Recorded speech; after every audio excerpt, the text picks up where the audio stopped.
Dear students, कल हमने sales के बारे में पढ़ा था, उसके इंटरनल रेजिस्टेंस के बारे में पढ़ा था, उसके टर्मिनल पोटेंशियल डिफरेंस के बारे में और ईएमएफ के बारे में हमने लास्ट वीडियो में स्टडी किया था।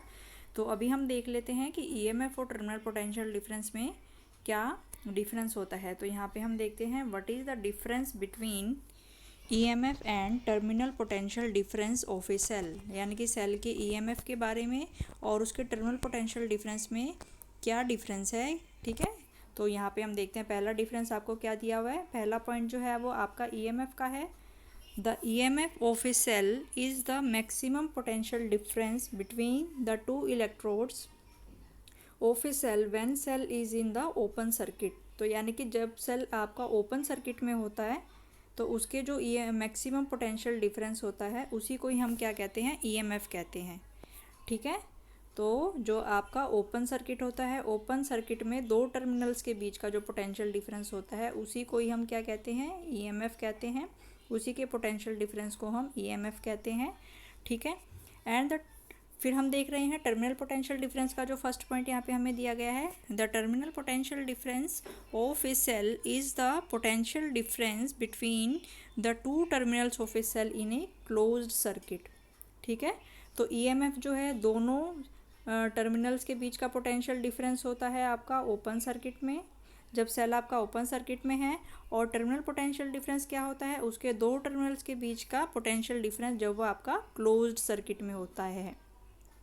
ठीक है, तो ये है आपका, फिर ये आपका ओपन सर्किट में होगा। ठीक है, और ये आपका पोटेंशियल डिफरेंस जो है ये आपका क्लोज सर्किट में होगा।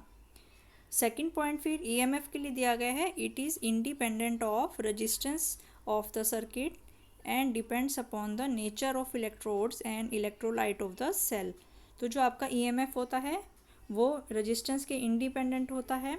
ठीक है, और ये सिर्फ किस चीज़ पे डिपेंड करता है, जो आपने इलेक्ट्रोलाइट लिया है ये उसके नेचर पे डिपेंड करता है, और जो आपने इलेक्ट्रोड्स लिए हैं ये उनके नेचर पे डिपेंड करता है। ठीक है, तो इलेक्ट्रोड कौन से, जैसे कैथोड और एनोड आपने कौन से मटेरियल का बनाया है, और इलेक्ट्रोलाइट का मतलब कि जो सेल के अंदर आपने जो लिक्विड फिल किया हुआ है, जो सॉल्यूशन फिल किया हुआ है उसका नेचर कैसा है। तो ये सिर्फ उसी पे डिपेंड करता है, और जो रेजिस्टेंस के जो ये होता है ये इंडिपेंडेंट होता है। जबकि जो आपका टर्मिनल पोटेंशियल डिफरेंस होता है इट डिपेंड्स अपॉन, तो ये जो है ये रेजिस्टेंस पे भी डिपेंड करता है क्योंकि उसमें से करंट फ्लो आपका कर रहा है। तो जो ईएमएफ होता है वो रेजिस्टेंस के इंडिपेंडेंट होता है, जबकि जो टर्मिनल पोटेंशियल डिफरेंस होता है वो आपके रेजिस्टेंस पे डिपेंड करता है। नंबर 3 फिर यहाँ पे दिया गया है, the source of EMF is used for the source of electric current. ठीक है, तो जो ईएमएफ से है उसका हमें क्या चीज़ प्रोवाइड करता है, हमें इलेक्ट्रिक करंट जो है प्रोवाइड करता है। The EMF is used for the source of electric current, तो यानी कि ये जो हम ईएमएफ लगाते हैं ये हमें क्या प्रोवाइड करता है, कंटिन्यूस फ्लो ऑफ चार्ज, और कंटिन्यूस फ्लो ऑफ चार्ज से हमें क्या मिलता है, इलेक्ट्रिक करंट हमें मिलता है।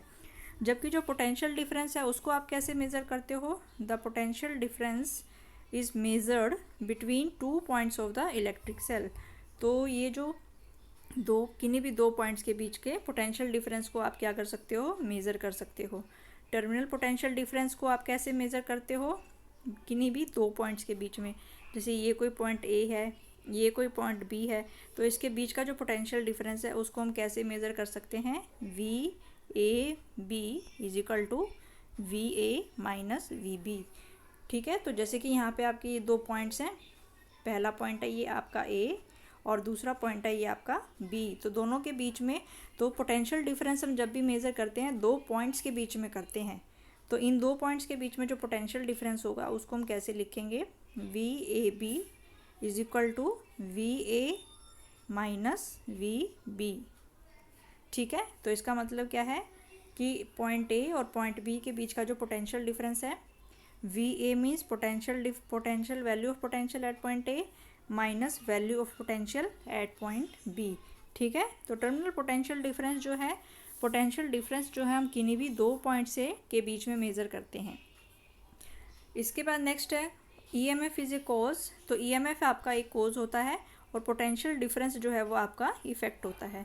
क्योंकि पोटेंशियल डिफरेंस आपको किस लिए मिला, क्योंकि जब तक आप बैटरी नहीं लगाओगे तब तक वायर के दो एंड्स के अक्रॉस आपका पोटेंशियल डिफरेंस जो है वो डेवलप नहीं होगा। जैसे हमने कल भी बताया था कि ये कोई वायर है, अगर आप इसके एक साइड पॉजिटिव और एक साइड बैटरी के नेगेटिव टर्मिनल से कनेक्ट करोगे तो ये वाला एंड पॉजिटिव हो जाता है और ये वाला एंड आपका नेगेटिव हो जाता है। तो यानी कि जब जैसे ही आप बैटरी लगाओगे वो क्या प्रोड्यूस करती है, पोटेंशियल डिफरेंस को प्रोड्यूस करती है। तो जो आपकी बैटरी है, जो ईएमएफ है, वो आपका कोज है जिसकी वजह से क्या प्रोड्यूस होता है, आपका पोटेंशियल डिफरेंस जो है ये आपका प्रोड्यूस होता है। तो ये हमने 3 पॉइंट्स पढ़े यहाँ पे। जो ईएमएफ है सेल का वो आपका मैक्सिमम पोटेंशियल डिफरेंस होता है इन ए ओपन सर्किट, और टर्मिनल पोटेंशियल डिफरेंस जो है ये आपका पोटेंशियल डिफरेंस होता है क्लोज सर्किट में। और ईएमएफ जो है वो आपका रेजिस्टेंस के इंडिपेंडेंट होता है और सिर्फ वो आपके इलेक्ट्रोलाइट के नेचर पे डिपेंड करता है या इलेक्ट्रोड्स के नेचर पे डिपेंड करता है। और जबकि जो टर्मिनल पोटेंशियल डिफरेंस है वो उसकी रेजिस्टेंस पे भी डिपेंड करता है। EMF is a source of electric current and the potential difference is measured between 2 points of electric current, electric circuit। EMF जो है वो आपका कोज होता है और पोटेंशियल डिफरेंस जो है वो आपका इफेक्ट होता है। नेक्स्ट इसमें हम करेंगे जो आपका इम्पोर्टेंट टॉपिक है वो है आपका combination of two cells in series and parallel combination. तो जैसे हमने रेजिस्टेंस को सीरीज एंड पैरेलल कम्बिनेशन में कनेक्ट किया था, तो कोई भी जो रेजिस्टेंस होती हैं हमने उसको सीरीज़ कम्बिनेशन में कैसे कनेक्ट किया था कि ये दो रेजिस्टेंस हैं, ये आपने इसको सीरीज़ कम्बिनेशन में किया। मान लो इसकी रेजिस्टेंस R1 है और इसकी रेजिस्टेंस R2 है, तो जो टोटल रेजिस्टेंस होगी वो किसके बराबर होगी, R। अगर सीरीज़ कम्बिनेशन में है तो इसका फॉर्मूला हमने निकाला था R1 + R2। तो ये रेजिस्टेंस को हमने सीरीज़ में कनेक्ट किया था। अगर यही रेजिस्टेंस हम पैरेलल में कनेक्ट करते, ठीक है, तो पैरेलल में हम कैसे कनेक्ट करते हैं कि मान लो ये कोई रेजिस्टेंस है आपकी, इसी के पैरेलल में जो है आपने ये दूसरी रेजिस्टेंस कनेक्ट की हुई है, ठीक है। तो हमारा फिर आंसर इसमें क्या निकला था, 1/R = 1/R1 + 1/R2, ठीक है। तो ये हमने निकाला था सीरीज़ कम्बिनेशन और पैरेलल कम्बिनेशन ऑफ रेजिस्टेंस के लिए फॉर्मूला निकाला था। ऐसे ही अब हमें किसके लिए करना है, ऐसे ही अब हमें सेल के लिए करना है। तो पहले हम 2 सेल्स के लिए निकालेंगे। 2 सेल्स के लिए आपका हम सीरीज़ कम्बिनेशन निकालेंगे कि 2 सेल्स को अगर हम सीरीज़ कम्बिनेशन में जोड़ें तो जो नया सेल बनेगा उसका फॉर्मूला क्या होगा, और वही 2 सेल अगर आप पैरेलल कम्बिनेशन में जोड़ोगे तो उसका फॉर्मूला आपका क्या बनेगा। तो सबसे पहले हम देखते हैं 2 सेल्स इन सीरीज़। 2 सेल्स जो हैं वो आपने सीरीज़ में कनेक्ट किए हुए हैं यहाँ पे, ठीक है।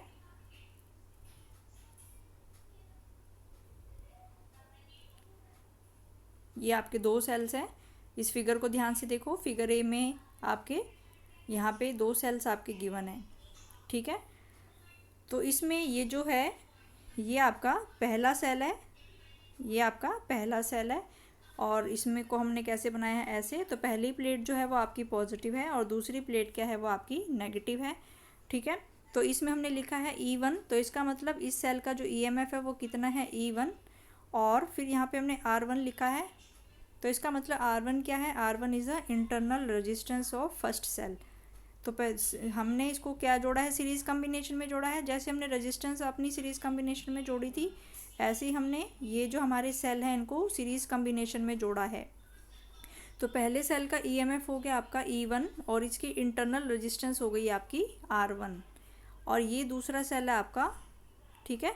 तो दूसरे सेल का जो EMF है वो कितना है आपका E2, और इसकी जो इंटरनल रेजिस्टेंस है वो कितनी है, R2। तो ये हमने सीरीज़ में जोड़े हैं। तो सीरीज़ में जोड़ने के लिए, ठीक है, ऐसे ही हम जोड़ेंगे इसको सीरीज़ में। तो जैसे कि ये आपका पहला सेल हो गया और इसी के साथ ही आप दूसरे सेल को अगर जोड़ोगे तो ये जो हो गया आपका, ये सीरीज़ कम्बिनेशन हो गया, ठीक है। तो यहाँ पे ये आपके 2 सेल्स हैं जो कि आपके सीरीज़ कम्बिनेशन में जुड़े हुए हैं। तो इसको ध्यान से देखो यहाँ पे, ठीक है। तो ये इसको ध्यान से देखो, यहाँ पे ये पहला सेल है आपका जिसका EMF जो है वो E1 दिया गया है और इंटरनल रेजिस्टेंस जो है वो R1 दी गई है। और ये दूसरा सेल है, पहले सेल के सीरीज़ में आपने दूसरा सेल कनेक्ट किया हुआ है जिसका EMF जो है वो E2 है, और इसका जो इंटरनल रेजिस्टेंस है वो कितना दिया गया है आपका, R2 दिया गया है, ठीक है। और हमें पता है कि सीरीज़ कम्बिनेशन में करंट की वैल्यू क्या होती है, वो आपकी सेम होती है, ठीक है। तो मान लो जो करंट है वो आपका यहाँ से आ रहा है, तो ये करंट आपका ऐसे फ्लो कर रहा है, करंट I, ठीक है। तो यहाँ से भी जो है वो आपका करंट I ही फ्लो करेगा, और इस एंड पे जो होगा वो भी करंट आपका I होगा। तो यानी कि करंट की वैल्यू जो है दोनों सेल्स में जो करंट जा रहा है वो आपका सेम जा रहा है, क्योंकि सीरीज कॉम्बिनेशन में करंट की वैल्यू क्या होती है, वो आपकी सेम होती है। तो ये फिगर आपको ध्यान से देखनी है, ठीक है। तो यहाँ पे फिर हम देख लेते हैं क्या लिखा हुआ है। 2 cells are said to be connected in series between 2 points A and C. तो यानी कि आपने पॉइंट ए और पॉइंट सी में 2 सेल्स को सीरीज कॉम्बिनेशन में कनेक्ट किया हुआ है। तो सीरीज कॉम्बिनेशन में कब कनेक्ट किया हुआ है, when negative terminal of one cell is connected to the positive terminal of the other cell. यानी कि फर्स्ट सेल के नेगेटिव टर्मिनल को आपने सेकंड सेल के पॉजिटिव टर्मिनल के साथ में कनेक्ट किया हुआ है। तो ये पहले सेल का नेगेटिव टर्मिनल और ये दूसरे सेल का पॉजिटिव टर्मिनल, ठीक है। तो पहले सेल के नेगेटिव टर्मिनल को जब आप दूसरे सेल के पॉजिटिव टर्मिनल से कनेक्ट करते हो तो उसको हम क्या कहते हैं, सीरीज कॉम्बिनेशन, ठीक है। फिर इसमें क्या दिया गया है, ईएमएफ और E2 be the EMF of 2 cells. तो दोनों सेल्स के जो ईएमएफ है वो आपकी E1 E2 हैं, और R1 R2 क्या है, इनकी इंटरनल रेजिस्टेंस हो गई, ठीक है। इसके बाद VA VB and VC be the potential at the point A B and C, ठीक है। तो जो पॉइंट ए पे जो पोटेंशियल है, यहाँ पे पॉइंट ए पे जो पोटेंशियल है वो अभी हमने देखा कितना है, VA का मतलब क्या है, potential at the point A. और पॉइंट बी पे जो पोटेंशियल है वो कितना बताया गया है आपको, VB is the potential at B. And point C पे कितना पोटेंशियल है, VC। तो पॉइंट ए का जो पोटेंशियल है वो है आपका VA, पॉइंट बी पे जो पोटेंशियल है वो है आपका VB, और पॉइंट सी पे जो पोटेंशियल है वो है आपका VC। तो तीनों पॉइंट्स पे जो पोटेंशियल है वो आपका अलग अलग है, लेकिन करंट की वैल्यू जो है वो आपकी सेम है, क्योंकि सीरीज कॉम्बिनेशन में same current I flow through them. अब नेक्स्ट हम इसको देखते हैं कैसे हम इसको सॉल्व करेंगे, ठीक है। तो यहाँ पे हम देखें potential difference between positive and negative terminals of the first cell. तो जो पहला सेल है, ठीक है, तो पहले सेल का अगर हम फिगर देखें, VAB is equal to VA minus VB is equal to E1 minus R1। तो इस फिगर में अगर इसके लिए आपको इस फिगर को देखना पड़ेगा, ठीक है। तो यहाँ पे अगर हमें VAB निकालना है, VAB का मतलब हमने निकाला अभी, वो किसके बराबर होगा आपका, VA माइनस VB। अभी हमने देखा था कि जो आपका पोटेंशियल डिफरेंस है उसको आप 2 पॉइंट्स के पोटेंशियल के माइनस से या डिफरेंस से निकालते हो। तो VAB अगर हमें निकालना है potential difference between A and B, तो उसको हम निकालेंगे potential difference between A minus potential difference between B। तो VAB अगर हमें निकालना है तो VA माइनस VB वो किसके बराबर आएगा, तो ये हमने कल भी लिखा था कि जो आपका V होता है वो किसके बराबर होता है, E माइनस IR। तो ये वाले लास्ट वाले वीडियो में हमने किया था कि जो आपका टर्मिनल पोटेंशियल डिफरेंस होता है उसको हम कैसे लिखते हैं, E माइनस IR, ठीक है। तो ऐसे फिर हम यहाँ पे अगर हम A और B के बीच में लिखें, अब हमें कौन से पॉइंट्स के बीच में लिखना है, A और B के पॉइंट्स के बीच में लिखना है। तो ये किसके बराबर आ जाएगा आपका, E1 माइनस IR1, ठीक है। तो आई होप ये पॉइंट आपको सबको समझ में आ गया होगा। तो यहाँ पे हमें क्या निकालना है, पॉइंट ए और पॉइंट बी के बीच का पोटेंशियल डिफरेंस निकालना है, पहले सेल के 2 टर्मिनल्स के बीच का पोटेंशियल डिफरेंस निकालना है। तो इसको हमने क्या लिखा, VAB, और वो किसके बराबर आएगा आपका, VA माइनस VB, ठीक है। और उसको हम क्या लिखेंगे आपको, E1 माइनस IR1, ठीक है, क्योंकि हमने कल किया था कि जो V आपका किसके बराबर होता है, V is equal to E minus IR। EMF minus ये वाला पोटेंशियल ड्रॉप जो होगा ये इसकी इंटरनल रेजिस्टेंस में होगा। तो आई होप ये वाली इक्वेशन समझ में आ गई होगी, ठीक है। तो अब हम देखते हैं ऐसे ही अब हम क्या निकालेंगे, सेकंड सेल के पॉइंट B और पॉइंट C के बीच में पोटेंशियल डिफरेंस निकालेंगे। तो VBC हम यहाँ पे निकालेंगे, VBC तो वो किसके बराबर होगा आपका, VB minus VB minus VC, ठीक है। और ये किसके बराबर होगा, E2 माइनस IR2, ठीक है। पहले हमने A और B के बीच का निकाला था, उसको हमने लिखा था E1 माइनस IR1। अब हम इस सेल के लिए लिख रहे हैं, ठीक है। तो इस सेल के लिए जो EMF है वो है आपका E2 माइनस IR, और R की जगह हम क्या लिखेंगे, R2। ठीक है, तो आई होप ये वाला पॉइंट जो है सभी को समझ में आ गया होगा। ठीक है, तो यहाँ पे फिर आपको हमने निकाला कि जो पोटेंशियल डिफरेंस है between the positive and negative terminal of first cell, पहले सेल के जो दो टर्मिनल्स के बीच का पोटेंशियल डिफरेंस है उसको हमने क्या निकाला, VAB, और उसको हमने लिखा VA माइनस VB, और हमने लिखा कि इसकी जो वैल्यू आएगी E1 माइनस IR1। ठीक है, तो ऐसे ही अब हमने निकाला है potential difference between positive and negative terminal of second cell. तो सेकंड सेल का जो पोटेंशियल डिफरेंस आएगा वो किसके बराबर आएगा आपका, VBC is equal to VB minus VC is equal to E2 minus IR2। ठीक है, तो जिसको ये पता चल गया, समझ में आ गया होगा, आपको पता चल गया होगा कि अब पोटेंशियल जो है उसको हम कैसे लिखेंगे। ठीक है, तो पहले सेल का जो था, पहले सेल का जो आपका EMF था वो आपका E1 था, और इसकी जो इंटरनल रेजिस्टेंस थी वो आपकी R थी। तो इसके पोटेंशियल डिफरेंस को हमने कैसे लिखा, आपका E1 माइनस IR1। तो ऐसे ही सेकंड सेल के लिए जो हमारा EMF था वो क्या है, सेकंड सेल के लिए E2 है, और करंट तो सेम रहेगा, और इंटरनल रेजिस्टेंस क्या है आपकी R2। तो इस तरीके से हमने जो दोनों सेल्स हैं, दोनों सेल्स के पोटेंशियल डिफरेंस की वैल्यू यहाँ पे हमने लिख ली है। अब हमें क्या निकालना है, potential difference between A and C of the series combination. तो ये जो सीरीज कम्बिनेशन है इनके दो सेल्स के बीच में, तो यहाँ पे हमने क्या सपोज कर लिया कि इस सेल को और इस सेल को सीरीज में जोड़ के, मान लो ये कोई आपका नया सेल बना है, इन दोनों को सीरीज में जोड़ के ये कोई आपका नया सेल बना है। ठीक है, और इसकी जो EMF है उसको हमने लिखा है E इक्विलेंट, और रेजिस्टेंस को हमने लिखा है R इक्विलेंट। तो अब हम ये देखेंगे कि जो E इक्विलेंट की वैल्यू आएगी, क्या वो E1 प्लस E2 आएगी, या E1 माइनस E2 आएगी, या 1/E1 प्लस 1/E2 आएगी। ठीक है, तो इस तरीके से हमें ये वैल्यू निकालनी है। हमें क्या निकालना है, हमें EMF की इक्विलेंट वैल्यू को निकालना है, और रेजिस्टेंस की, इंटरनल रेजिस्टेंस की इक्विलेंट वैल्यू को हमें यहाँ पे निकालना है। तो अब हम देखेंगे, अब हमें क्या निकालना है, एक्चुअली हमें VAC निकालना है। ठीक है, तो VAC क्या होगा यहाँ पे, तो दोनों सेल्स को सीरीज कम्बिनेशन में जोड़ने के बाद जो आपका नया सेल या नया कैपेसिटेंस, नया सेल बनेगा यहाँ पे, तो उसके दोनों पॉइंट्स के बीच का जो पोटेंशियल डिफरेंस है, तो इसके लेफ्ट साइड में जो पॉइंट है वो है आपका A, और राइट साइड में जो पॉइंट है वो है आपका C। तो इसके दोनों पॉइंट्स का पोटेंशियल डिफरेंस निकालने के लिए हमें क्या निकालना पड़ेगा, हमें VAC निकालना पड़ेगा, यानी कि हमें क्या चाहिए, VA माइनस VC की वैल्यू हम यहाँ से निकालेंगे। ठीक है, तो अब हम यहाँ से VA माइनस VC की वैल्यू को फाइंड आउट करेंगे। ठीक है, तो अब हमारे पास हमें क्या करना है, potential difference between A and C of the series combination of two cells. तो दोनों सेल्स को सीरीज कम्बिनेशन में जोड़ने के बाद जो आपका नया सेल बनेगा उसके दोनों पॉइंट्स के बीच का जो पोटेंशियल डिफरेंस है वो क्या होगा, आपका VAC, और इसको हम कैसे लिखेंगे, VA माइनस VC।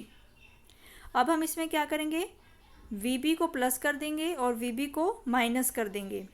तो इसमें हमने VA के साथ में VB को माइनस कर दिया, ठीक है, और VB को इसके साथ में प्लस कर दिया। तो एक बार VB को हमने यहाँ पे प्लस कर दिया, इसके साथ हमने VB को प्लस कर दिया, और इसके साथ हमने VB को माइनस कर दिया। ठीक है, तो अब ब्रैकेट में यहाँ पे VA माइनस VB तो हम निकाल चुके हैं, VA माइनस VB अभी हमने निकाला। ये पहले सेल्स के दो पॉइंट्स के बीच का पोटेंशियल डिफरेंस था, उसकी वैल्यू हमने क्या निकाली हुई है, E1 माइनस IR1, तो वो वैल्यू हमने पुट कर दी। और VB माइनस VC की वैल्यू भी हमें पता है, ये सेकंड सेल के दो पॉइंट्स का पोटेंशियल डिफरेंस है, तो इसकी वैल्यू हमने क्या लिख दी यहाँ पे, E2 माइनस IR2।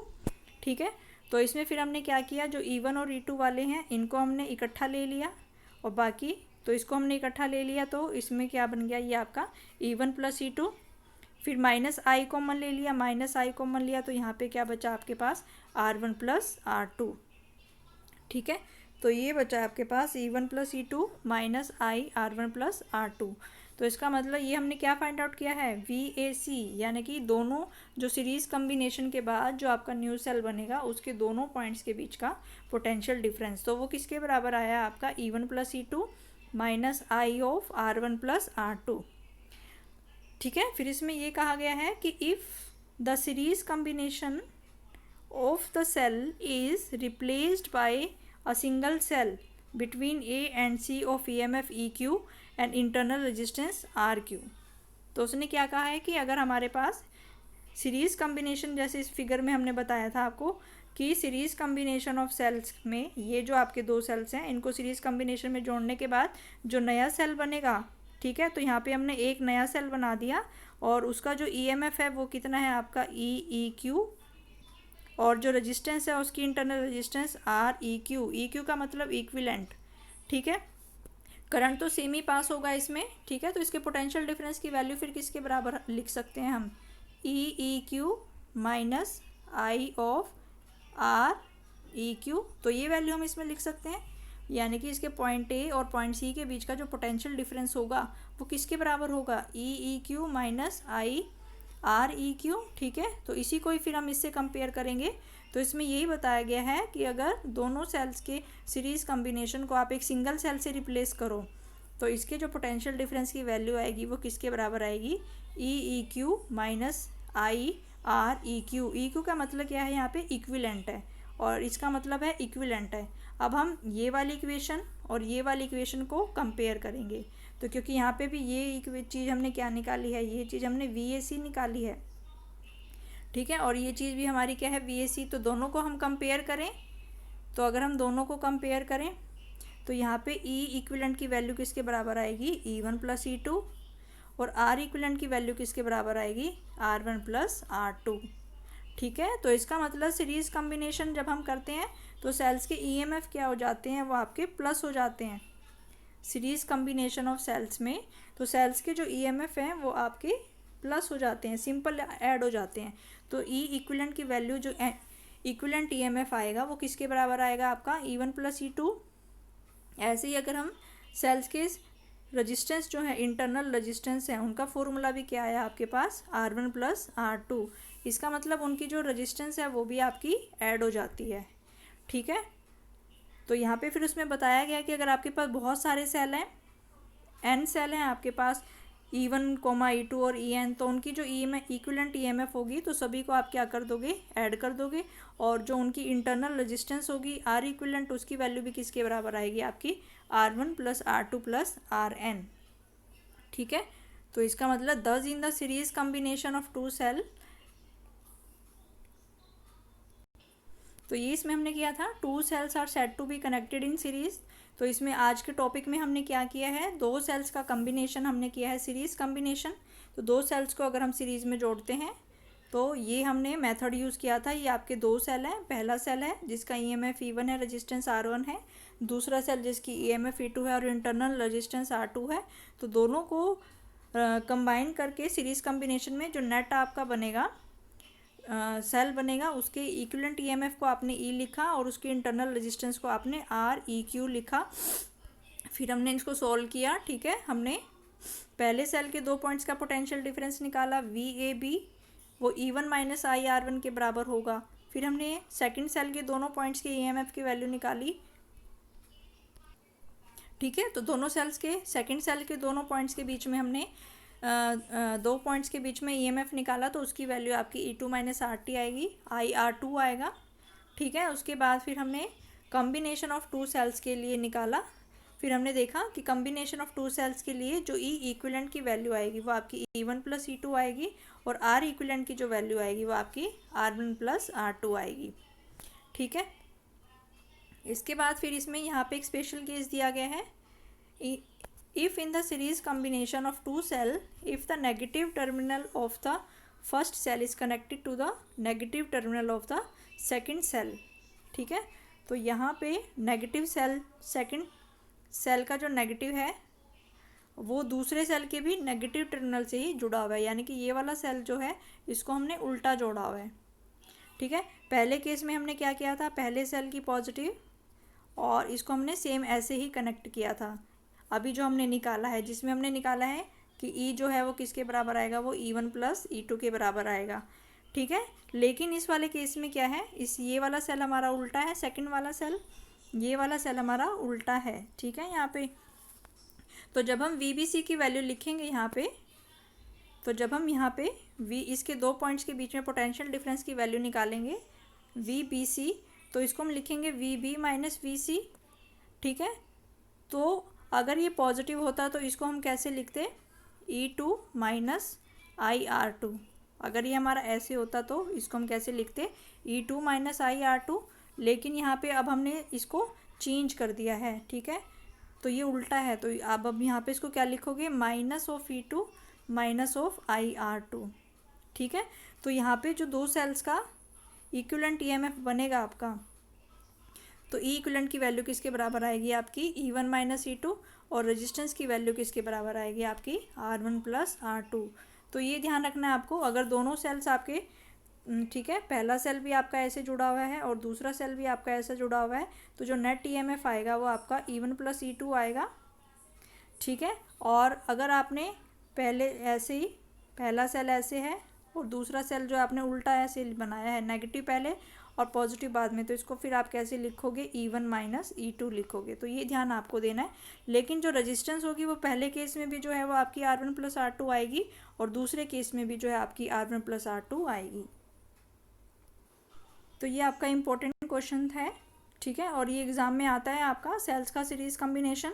तो ये आपको ध्यान से, इसका ये जो डेरिवेशन है, हमने दो सेल्स लिए हैं, इसको ध्यान से आपको करना है यहाँ पे, और ये इम्पोर्टेंट क्वेश्चंस हैं, ठीक है। तो इसके डेरिवेशन को भी आपको ध्यान से यहाँ पे करना है, ठीक है। तो आई होप ये सभी को समझ में आ गया होगा।